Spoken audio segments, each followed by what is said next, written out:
sampai saat ini dan juga di dalam gedung ini, saya ini bukan orang yang begitu tahu tentang politik. Dan saya juga nggak begitu tertarik dengan politik saat ini.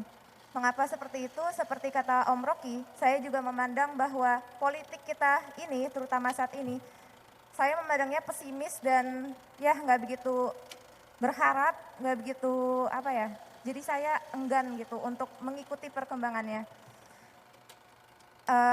Kenapa saya pesimis? Karena tetap aja gitu saya walaupun tidak begitu tertarik politik, saya mengharapkan adanya revolusi gitu.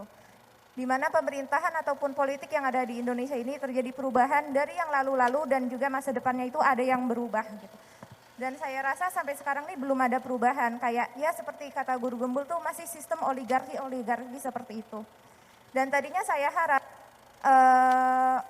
politik ini akan berubah, negara ini akan berubah, dan harapannya itu ada di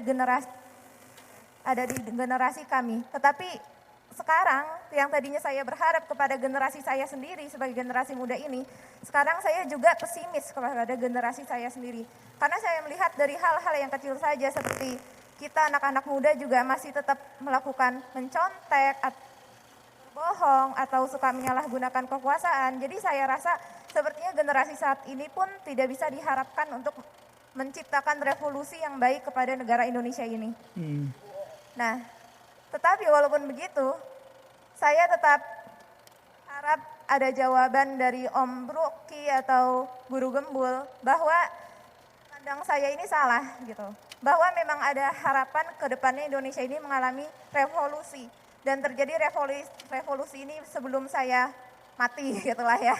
Selama saya hidup ini bakal saya rasakan, kira-kira ada harapan tidak sih untuk ke depannya. Begitu, terima kasih.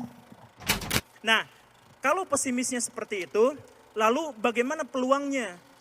Justru itu, gini Baraya semua, mikirnya secara ekonomi. Kalau orang-orang semuanya, atau kebanyakan orang jadi bodoh, maka itu peluang kita untuk menjadi pahlawan, menjadi orang besar, dan menjadi orang pintar. Pak Rocky Gerung bisa terkenal itu, karena kebanyakan orang bisa disebut dungu. Kalau seandainya masyarakat kita itu pintar-pintar, ya, yang jadi parokinya banyak. Jadi daya tawarnya berkurang. Nah, saya penonton YouTube bisa banyak itu karena yang nontonnya sedikit baca. Kalau yang baca jurnalnya banyak, YouTube saya nggak laku.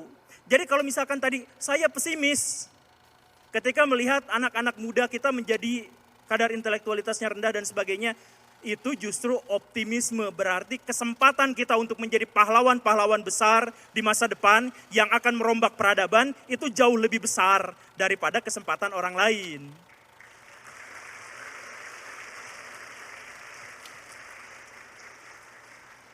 Karena udah ditepukin udah aja lah.